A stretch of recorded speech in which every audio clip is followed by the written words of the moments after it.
आज हम सभी हेल्थ एंड डिजीज के बारे में स्टडी करेंगे। तो सबसे पहले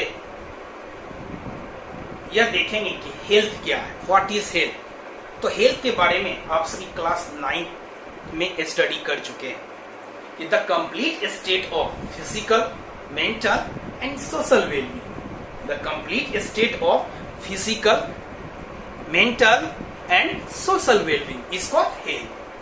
अब ये जो physical, mental and social wellbeing है, अगर इसमें किसी भी टाइप्स का इंटरफेरेंस आ जाते हैं तो वह रिप्रेजेंट किसको करता है? डिजीज को। और ये जो डिजीज है क्लास 12 के एनसीईआरटी में इसके 2 टाइप्स के बारे में दिया हुआ है।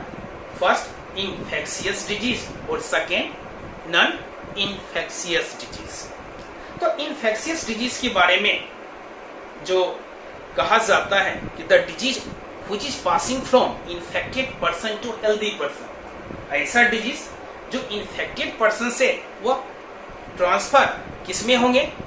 हेल्दी पर्सन में। जैसे एग्जांपल फॉर एड्स, और एड्स के बारे में आपको इस चैप्टर में स्टडी करना भी है। और नॉन इन्फेक्शियस डिजीज के बारे में आप सभी जानते हैं कि ये जो डिजीज होते हैं ये स्पेशली हमारे बॉडी में डिफिशियंसी होता है। जैसे एग्जांपल फॉर विटामिन ए का डिफिशियंसी हो गया तो किससे सफर करते हैं? नाइट ब्लाइंडनेस से।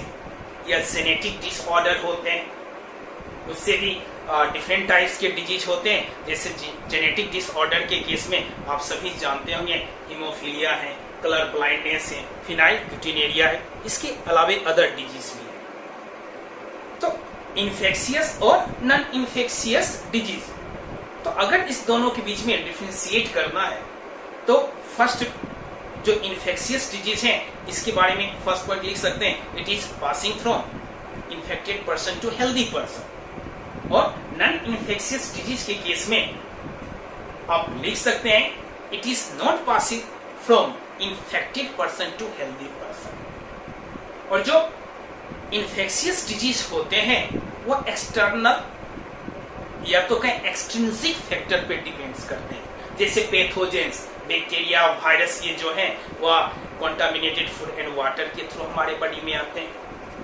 और नॉन इन्फेक्शियस डिजीज के केस में कहा जाता है ये एक्सट्रिंसिक और इंट्रिंसिक दोनों फैक्टर पे डिपेंड करते हैं। अगर इंट्रिंसिक फैक्टर्स का एग्जांपल ले लें तो वह डिफिशियंसी से रिलेटेड हो गया, वह जेनेटिक डिसऑर्डर से रिलेटेड हो गए, वह मेटाबॉलिज्म में जो प्रॉब्लम होते हैं उससे रिलेटेड जो डिजीज होते हैं, ये सभी क्या है? इंट्रिंसिक फैक्टर में आते हैं। और नॉन इन्फेक्शियस डिजीज से रिलेटेड जो स्टडी क्लास 12 में करना है वह कैंसर है। तो इन्फेक्शियस डिजीज में जो स्पेशली आप डिटेल में स्टडी करेंगे वह क्या है? एड्स। और नॉन इन्फेक्शियस डिजीज के केस में जो क्लास 12 में हम सभी स्टडी करेंगे वह क्या है? कैंसर। तो आगे चल के आपके चैप्टर में सबसे पहले जो स्टार्टिंग किया गया है वह बैक्टीरियल डिजीज के बारे में। और बैक्टीरियल डिजीज के स्पेशली 2 एग्जांपल के बारे में एक्सप्लेनेशन किया गया है। और वह 2 एग्जांपल है बैक्टीरियल डिजीज का, जिसमें फर्स्ट में आते हैं टाइफाइड और सेकेंड में आते हैं निमोनिया। तो जब आप इसको स्टडी करते होंगे तो स्टडी करने में लगता होगा अरे कुछ डिफिकल्ट नहीं है, इसको तैयार कर लिया जाएगा। लेकिन इसमें सबसे बड़े प्रॉब्लम क्या आते हैं कि इसके कॉजिंग एजेंट का नेम याद रखना, साथ में इसके सिम्टम्स का नेम याद रखना।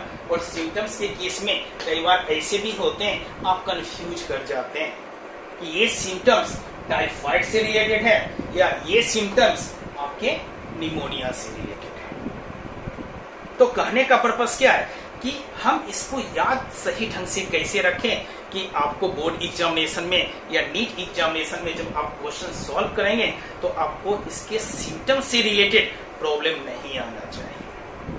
तो सबसे पहले देखते हैं किसको?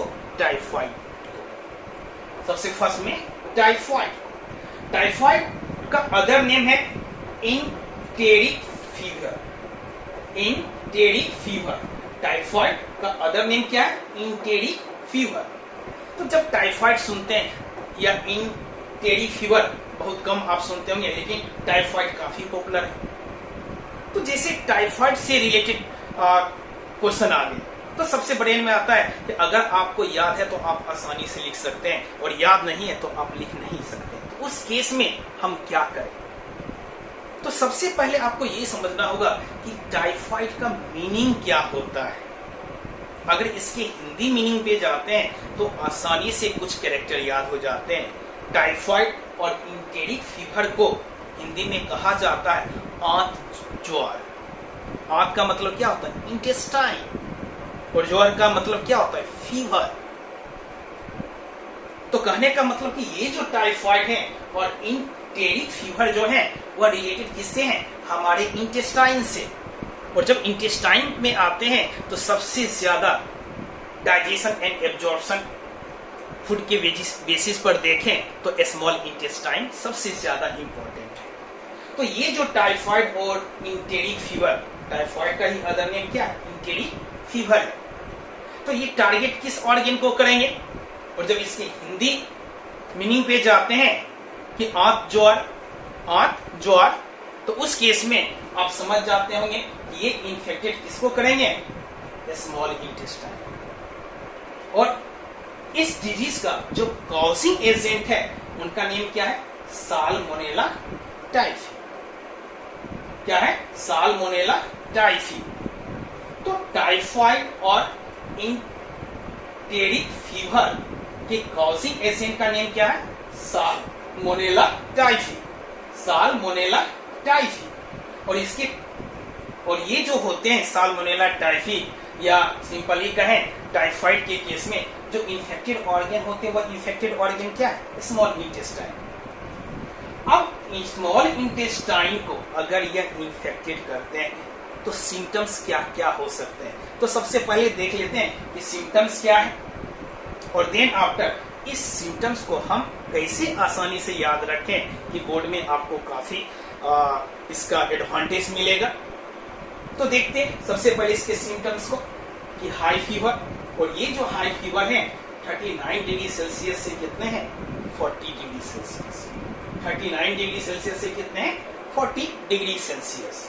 और इसमें क्या हो रहा है?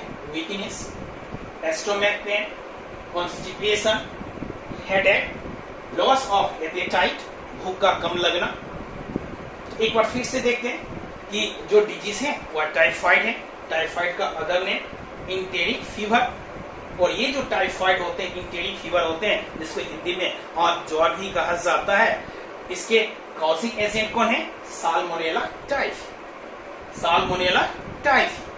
और ये जो साल्मोनेला टाइफी है ये टारगेट किसको करते हैं? स्पेशली ये किसको इन्फेक्टेड करने का प्रयास करेंगे? किस ऑर्गन को?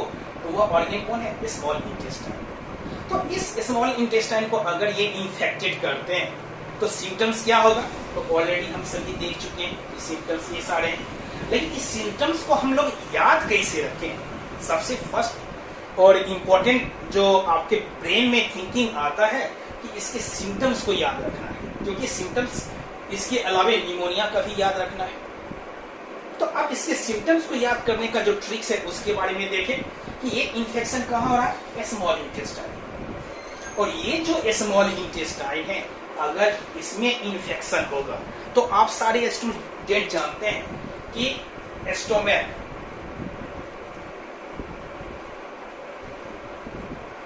में जो डाइजेस्टिव फूड पार्टिकल्स हैं उनको जाना कहाँ है? स्मॉल इंटेस्टाइन में। स्मॉल इंटेस्टाइन में। और स्मॉल इंटेस्टाइन में जब फूड का कंप्लीट डाइजेशन एंड एब्जॉर्प्शन हो जाते हैं, देन आफ्टर जो अनडाइजेस्टेड फूड पार्टिकल्स होते हैं वह कहाँ आते हैं? लार्ज इंटेस्टाइन में।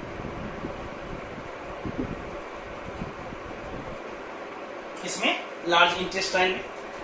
तो कहने का मतलब कि stomach, small intestine, large intestine आप पहले से जान रहे हैं, लेकिन इसका मैंने यूज क्यों किया? तो इसके पीछे पर्पस क्या है कि इसके सिम्टम्स को याद रखना है। तो आप देखिए स्मॉल इंटेस्टाइन में प्रॉब्लम हो रहा है और जो मेन कॉजिंग एजेंट है प्रॉब्लम का वह कौन है? Salmonella typhi. किसमें प्रॉब्लम कर रहा है? स्मॉल इंटेस्टाइन में। स्मॉल इंटेस्टाइन में प्रॉब्लम कर रहा है। तो अगर स्मॉल इंटेस्टाइन में प्रॉब्लम होगा, इन्फेक्शन होगा, तो उसका असर तो स्टोमैक पर भी पड़ेगा, उसका असर लार्ज इंटेस्टाइन पर भी पड़ेगा। और अगर स्टोमैक पर उसका इफेक्ट पड़ेगा तो प्रॉब्लम क्या है? स्टोमैक पे। और अगर लार्ज इंटेस्टाइन पे उसका इफेक्ट पड़ेगा तो प्रॉब्लम क्या है? कॉन्स्टिपेशन। प्रॉब्लम क्या है? कॉन्स्टिपेशन। कॉन्स्टिपेशन के केस में आप सभी जानते हैं कि जब आप कॉन्स्टिपेशन से सफर करते हैं और जब आप मॉर्निंग में या इवनिंग में अपने फेकल मटेरियल को रिलीज करने के लिए जाते हैं, तब वहां पे आप प्रॉब्लम को फेस करते हैं। जो अनडाइजेस्टेड फूड पार्टिकल्स हैं स्पेशली वह रिलीज कहां से हो रहा है? तो लार्ज इंटेस्टाइन से। और आप सारे बच्चे जानते हैं कि लार्ज इंटेस्टाइन में सीकम, कॉलम और रेक्टम होते हैं और फाइनली अनडाइजेस्टेड फूड पार्टिकल्स को एनस के थ्रू बाहर निकलना पड़ता है। तो अगर स्मॉल इंटेस्टाइन में प्रॉब्लम है तो लार्ज इंटेस्टाइन में भी होगा। और जब लार्ज इंटेस्टाइन में प्रॉब्लम होगा तो इरेगुलर आपका बॉवेल मूवमेंट होंगे। इरेगुलर आपका क्या हो जाएगा? Bowel movement. और जैसे इरेगुलर वो मूवमेंट होगा, बॉवेल मूवमेंट, तो उस केस में कॉन्स्टिपेशन होंगे, आप फेस करेंगे कॉन्स्टिपेशन का प्रॉब्लम। तो स्मॉल इंटेस्टाइन में प्रॉब्लम हुआ तो एक उससे रिलेटेड प्रॉब्लम कहां स्टार्ट हो चुका है? स्टोमैक में। तो स्टोमैक में पेन हुआ। देन आफ्टर लार्ज इंटेस्टाइन में भी प्रॉब्लम होगी क्योंकि स्मॉल इंटेस्टाइन में प्रॉब्लम हो चुके हैं। तो वह प्रॉब्लम रिलेटेड किससे होगा? सिम्टम्स के फॉर्म में कॉन्स्टिपेशन से। किससे रिलेटेड होगा? कॉन्स्टिपेशन से। और जब हमारा stomach, small intestine, large intestine affected हो, और इफेक्टेड का मेन रीजन है कि स्मॉल इंटेस्टाइन में हमला कौन कर दिया? अटैक कौन कर दिया है? Salmonella typhi. तो स्मॉल इंटेस्टाइन में प्रॉब्लम है, फूड का कंप्लीट डाइजेशन एंड एब्जॉर्प्शन नहीं होगा। तो इस केस में क्या होगा? एनर्जी आपको ज्यादा से ज्यादा या तो कहीं मैक्सिमम नहीं मिल पाएंगे क्योंकि फूड का कंप्लीट डाइजेशन एंड एब्जॉर्प्शन होता ही नहीं। और अगर स्मॉल इंटेस्टाइन में प्रॉब्लम है और उसका इफेक्ट जब स्टोमैक और लार्ज इंटेस्टाइन पे होते हैं तो उस केस में आपको खाना खाने का भी इच्छा नहीं करता, मन नहीं करता। तो वह सिम्टम्स रिप्रेजेंट किसको करते हैं? Loss of apatite. वह सिम्टम्स किसको रिप्रेजेंट करते हैं? Loss of apatite. एपेटाइट का मतलब क्या होता है? जानते हैं कि वो भूख होता है और उसको आप लॉस कर रहे हैं, खाने का मन नहीं कर रहा है। तो यहाँ पे stomach pain, constipation, loss of appetite, और अगर खाने का मन नहीं कर रहा है तो उस केस में क्या होगा? वीकनेस। उस केस में क्या हो जाएंगे? वीकनेस। और एक जो शुरू में आप जो देखे वो फीवर का केस था 39 degree Celsius to 40 degree Celsius. तो अगर इस बेसिस पर इसका स्टडी करते हैं तो सिम्टम्स को याद करना आसान है क्योंकि स्मॉल इंटेस्टाइन में इंफेक्शन होगा, उसका असर लार्ज इंटेस्टाइन और स्टोमैक पर पड़ेगा, और स्टोमैक पर उसका इफेक्ट होगा तो स्टोमैक पे, लार्ज इंटेस्टाइन पे इफेक्ट होंगे तो कॉन्स्टिपेशन। और अगर आपका ये तीनों पार्ट में प्रॉब्लम चल रहा है तो इसका मतलब क्या हुआ कि आपको एनर्जी बहुत कम मिलेगा, और एनर्जी जब बहुत कम मिलेंगे तो उस केस में आप फील क्या करेंगे? वीकनेस, कमजोरी। क्या फील करेंगे? वीकनेस, कमजोरी। और जब कमजोरी होता है तो उस केस में हेडेक भी होते हैं, सर में दर्द भी होता है। और एक जो इसके सिम्टम्स हैं, जो हाई फीवर है वो 39 डिग्री टू 40 डिग्री सेल्सियस। तो जब टाइफाइड के बारे में स्टडी करते हैं तो पता चलता है इसके causing agent salmonella typhi. Infected organ में जो आएंगे स्मॉल इंटेस्टाइन, और स्मॉल इंटेस्टाइन में प्रॉब्लम होगा तो डाइजेशन से रिलेटेड प्रॉब्लम होंगे, तो उस केस में कॉन्स्टिपेशन भी होंगे, लॉस ऑफ एपेटाइट भी होंगे, स्टोमैक पेन भी होगा, वीकनेस भी होंगे, और जो फीवर है वो 39 डिग्री टू 40 डिग्री सेल्सियस होगा। अब टाइफाइड के थोड़ा हिस्ट्री पे जाते हैं तो यहाँ पर आप एक नेम देख रहे होंगे, मेरी मार्लो, और इनका जो निक नेम था टाइफाइड मेरी। तो आई थिंक आप सारे स्टूडेंट्स इसके बारे में जानते होंगे। ये खाना बनाना जानती थी और काफी टेस्टी फूड बनाती थी। लेकिन इनके साथ प्रॉब्लम क्या था, ये टाइफाइड कैरियर भी थी। तो खाना काफी टेस्टी बनाते थे, जिसके कारण लोग इनको बुलाते थे अपने घरों में खाना बनाने के लिए। और जिस घर में खाना बनाते थे तो उस घर में टाइफाइड के पेशेंट हो जाते थे। आज एक घर में बनाई, कल दूसरे घर में, कल तीसरे घर में, धीरे धीरे इनका एरिया बढ़ता गया क्योंकि खाना काफी टेस्टी बनाते थे। आज के भी डेट में देखते हैं कुछ आदमी जो होते हैं अपने घरों में खाना बनाने के लिए बाहर से पर्सन को मंगवाते हैं और वो आके आपके घर में खाना बनाती है। तो सेम केस किसके साथ था, मेरी मालून के साथ, क्योंकि ये टेस्टी फूड बनाती थी। तो जिस घर में गई खाना बनाने के लिए सभी घर में टाइफाइड के पेशेंट हो गए। और वह उस समय के लिए यह एक न्यू डिजीज था, जैसे अभी कोरोना है। और जब गवर्नमेंट इस डिजीज के बारे में स्टडी करने का प्रयास किया तो उनको ये एहसास हुआ कि ये जो मेरी मालून है, जिस घर में खाना बनाती हैं उस घर में ये टाइफाइड का प्रॉब्लम आ रहा है, उस घर में ये टाइफाइड का प्रॉब्लम आ रहा है। तो उसके लिए इनको कितने बार कहा गया आप अपने घर से ना निकलें, आप किसी के घर में खाना नहीं बनाएं। तो कुछ दिनों के लिए इन्होंने तो बात मान लिया, लेकिन फिर भी इन्होंने कोर्ट में जाके इसके बारे में जानकारी दी। मैंने डॉक्टर से चेकअप करवाया है, लेकिन टाइफाइड से रिलेटेड कोई भी सिम्टम्स मेरे में नहीं है, तो हमसे कैसे किसी दूसरे पर्सन में टाइफाइड हो जाता है, क्योंकि टाइफाइड तो हमको होता नहीं है, हम तो इतने दिनों से काम कर रहे हैं। और जब किसी के घर में खाना बनाने के लिए जाते हैं तो टाइफाइड से अदर पर्सन जो सफर कर जाते हैं उसके लिए मैं कैसे रिस्पॉन्सिबल हूं। तो कोर्ट भी इस बात को सुनकर सोच में पड़ गए, लेकिन फिर भी उनको लास्ट में ये कहा गया कि आप खाना बनाना छोड़ दें, कोई दूसरा काम करें। और जब वह कोई दूसरा काम करना चालू किए तो उनको उतना प्रॉफिट नहीं होता था।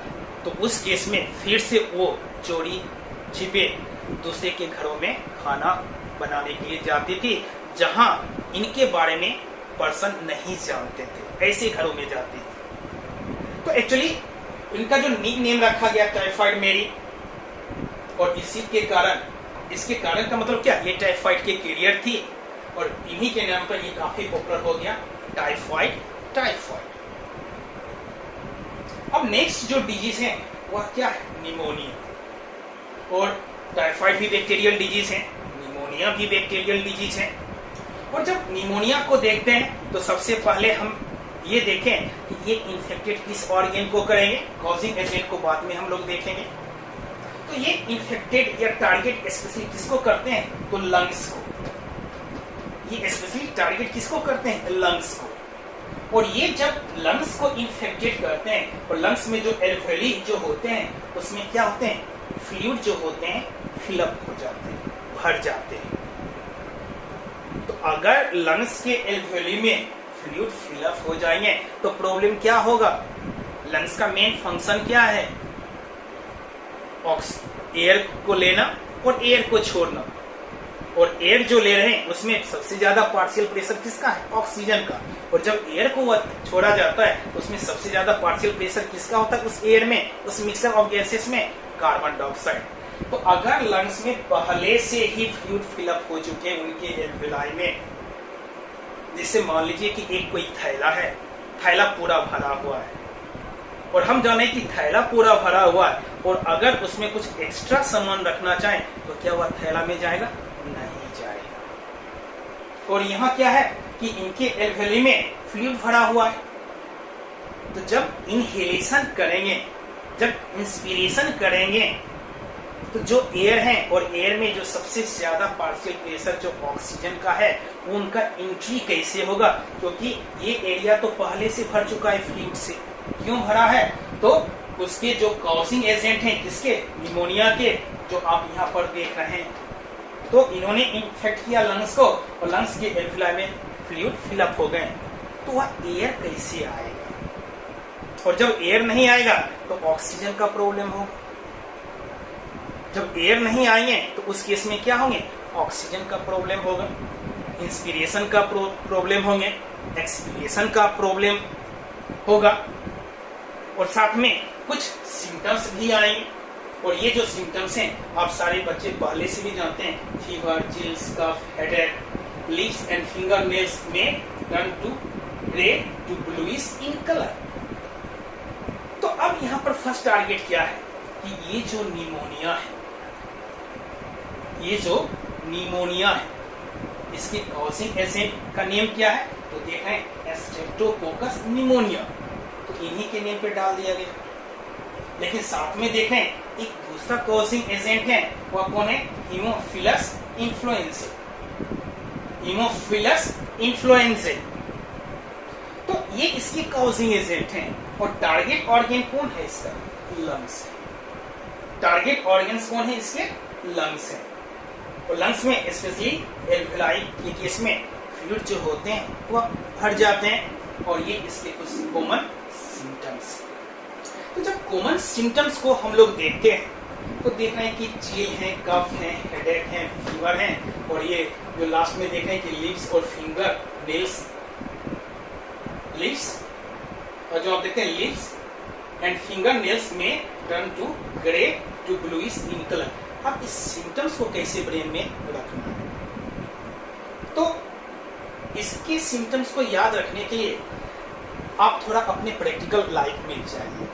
जब विंटर का सीजन होता है, जब ठंड का मौसम आता है, तो उस केस में आप देखते होंगे सबसे ज्यादा जो कॉमन प्रॉब्लम होता है वह कफ का होता है, वह हेडेक का होता है। सर्दी के दिनों में क्या हुआ, कफ हो गया, कफ जैसे हो गए तो हेडेक का प्रॉब्लम होता है, सर में दर्द हो रहा है और साथ साथ में फीवर भी आ रहे हैं। और यहाँ पर जो देख रहे हैं कि लिप्स और फिंगर नेल्स जो है, लिप्स एंड फिंगर नेल्स में turn to grey to bluish in colour. तो विंटर सीजन में स्पेशली कॉमन जो सिम्टम्स आ जाते हैं, कफ का आना, हेडेक का आना, साथ में थोड़ा फीवर का आना। और ये कब होते हैं, जब आप प्रिकॉशन नहीं रखते हैं। तो कफ तो कॉमन हो जाता है और कफ हो गया तो हेडेक होगा और कफ और हेडेक है तो ऑटोमेटिकली है कि बॉडी का टेम्परेचर थोड़ा एडजस्ट करना चाहेगा और उस केस में फीवर भी आ जाता है। अब यहाँ पर जो आप देखें कि ये जो लिप्स के बारे में कहा जा रहा है या फिंगर नेल्स के बारे में कहा जा रहा है, इनका जो कलर ग्रे से है किसमें कन्वर्ट हो रहा है, ब्लूइश में। ये किस कलर में कन्वर्ट हो रहे हैं, ब्लूइश इन कलर में कन्वर्ट हो रहे हैं। तो इस कैरेक्टर को कैसे याद रखें, तो इसको याद रखने का एक सिंपल सा कंसेप्ट आपको लगाना पड़ेगा कि लंग्स में प्रॉब्लम हो रहा है। लंग्स में प्रॉब्लम का मतलब कि ऑक्सीजन में भी प्रॉब्लम होगा और जब ऑक्सीजन में प्रॉब्लम होगा तो इसका मतलब चांसेस किसका है, डीऑक्सीजनेटेड ब्लड का चांसेस ज्यादा है और इम्प्योर ब्लड का चांसेस ज्यादा है। और डीऑक्सीजनेटेड ब्लड और इम्प्योर ब्लड का चांसेस जब ज्यादा होगा और जहां पर वह स्पेशली विजिबल्स हो सकते हैं, जैसे लिप्स के केस में, नेल्स के केस में कहा जाता है कि वहां पर उसके कारण कलर क्या हो जाता है, ब्लूइश। तो आप समझ रहे हैं कि ये डीऑक्सीजनेटेड के कारण लिप्स और फिंगर नेल्स जो हैं, जो स्पेशली ग्रे में है, वह ब्लूइश कैसे हो गए, वह ब्लूइश कैसे हो गए कि अगर प्योर ब्लड प्रेजेंट रहते हैं और जहां भी प्योर ब्लड है, जहां भी प्योर ब्लड का सर्कुलेशन सही ढंग से हो रहा है, तो वहां का अपीयरेंस मैक्सिमम क्या होंगे, कम से कम रेड तो होगा। पर जनरली जो कलर है, जैसे आप नेल्स का देखते हैं, वह कैसा कलर होता है, ग्रे। नेल का कलर कैसा है, ग्रे। लेकिन जैसे ऑक्सीजन की कमी हो गई और डीऑक्सीजनेटेड ब्लड का परसेंटेज इंक्रीज कर रहा है, तो उस केस में ये जो ग्रे कलर है वह ब्लूइश कलर में कन्वर्ट हो रहा है। और इसको याद रखने का एक सिंपल सा याद रखिएगा कि समुद्र मंथन हुआ था, वहां पर अमृत और विष भी आए थे। तो अमृत तो सारे देवता दानव लेने के चक्कर में थे और जो विष बचा था वह फाइनली किनको लेना पड़ा, आप सभी जानते होंगे, महादेव या शिव को। और वो जो विष था उन्होंने रोका कहाँ, इस एरिया में, नेक रीजन में, और उसके बेसिस पर उनको क्या कहा गया, नीलकंठ, क्योंकि उनका कंठ जो हो गया था नील हो गया था। तो उसी बेसिस पर कुछ ट्रिक्स बनाने हैं ये जो ग्रे हैं वो कन्वर्ट किस में हो रहे हैं, ब्लूइश में, क्योंकि प्योर ब्लड का सप्लाई अब कम हो रहा है, क्योंकि लंग्स में प्रॉब्लम आया। तो उसका एडवांटेज कौन उठाएंगे, इम्प्योर ब्लड। और इम्प्योर ब्लड जब एडवांटेज उठाएंगे तो कुछ न कुछ सिम्टम्स आएंगे, और उसमें से एक सिम्टम्स जो है कि लिप्स एंड फिंगर नेल्स जो ग्रे इन कलर है उनको कन्वर्ट किसमें होना पड़ता है, तो ब्लूइश इन कलर। तो इसके बेसिस पर आप सभी आसानी से इस दोनों के सिम्टम्स को याद रख सकते हैं। जैसे एक बार फिर से शॉर्ट में इस दोनों के बारे में देख सकते हैं। ये दोनों क्या है, बैक्टीरियल डिजीज, टाइफाइड और निमोनिया। टाइफाइड के कॉजिंग एजेंट कौन है, साल्मोनेला टाइफी। और ये टारगेट किस ऑर्गन को करता है, स्मॉल इंटेस्टाइन को। और अगर ये स्मॉल इंटेस्टाइन को टारगेट करते हैं, कुछ सिम्टम्स आते हैं, high fever, weakness, stomach pain, constipation, headache, loss of appetite. और ये जितने भी सिम्टम्स हैं इसको समझने के लिए आपको बताए थे स्मॉल इंटेस्टाइन में प्रॉब्लम होगा तो वो असर स्टोमक पर भी होगा और लार्ज इंटेस्टाइन पे भी होगा, क्योंकि जो फूड आपके माउथ में है वह इसोफेगस से होकर स्टोमक और स्टोमक से स्मॉल इंटेस्टाइन, और स्मॉल इंटेस्टाइन में जब फूड का कंप्लीट डाइजेशन एंड एब्जॉर्प्शन हो जाता है तब वह जाते कहाँ है, लार्ज इंटेस्टाइन में। कौन, अनडाइजेस्टेड फूड पार्टिकल्स इसमें जाते हैं, लार्ज इंटेस्टाइन में। लेकिन प्रॉब्लम तो स्मॉल इंटेस्टाइन में है, तो असर तो स्टोमक और लार्ज इंटेस्टाइन पर भी होगा। तो अगर स्टोमक पर वो असर होगा तो वो स्टोमक से, लार्ज इंटेस्टाइन कॉन्स्टिपेशन से रिलेटेड हो गए। तो अगर स्टोमक में भी पेन है, कॉन्स्टिपेशन भी है, तो सिंपल सा है कि ऐसे पर्सन को वीकनेस भी होंगे, और जब ये वीकनेस भी है, कॉन्स्टिपेशन भी है, स्टोमक पेन है, तो उसका असर हेड रीजन में होगा, तो हेड भी होंगे। और ये जब इतना प्रॉब्लम एक साथ चल रहा है कि constipation, weakness, stomach pain, headache, तो उस केस में खाने की इच्छा भी नहीं होती है। और इस टाइफाइड के लिए एक टेस्ट है, जिस टेस्ट का नाम क्या है, विडाल टेस्ट। तो ये क्वेश्चन काफी पॉपुलर है कि विडाल टेस्ट जो होते हैं वो किस डिजीज के लिए एप्लीकेबल है, किस डिजीज के आइडेंटिफिकेशन में या आइडेंटिफाई करने में हेल्प करते हैं। तो वह कौन सा, टाइफाइड और इंटेरिक फीवर। निमोनिया के केस में जो आप देख रहे हैं इसके जो मेन कॉजिंग एजेंट है स्ट्रेप्टोकोकस निमोनिया, और एक दूसरा जो देख रहे हैं हीमोफिलस इन्फ्लुएंजा। और इनका टारगेट ऑर्गन कौन है, लंग्स। और लंग्स में अगर ये टारगेट करते हैं तो उसका असर किस पर देखने को मिलता है, एल्वेली। और ये जो एल्वेली होते हैं इनके इन्फेक्शन के कारण उसमें क्या हो जाता है, फ्लूइड फिलअप हो जाते हैं, जिससे प्रॉब्लम क्या होता है, इनहेलेशन के केस में एयर जिसको लंग्स में आना है, स्पेशली ऑक्सीजन को, उनके साथ प्रॉब्लम होता है, वह जितना अमाउंट आना चाहिए वह नहीं आ पाता।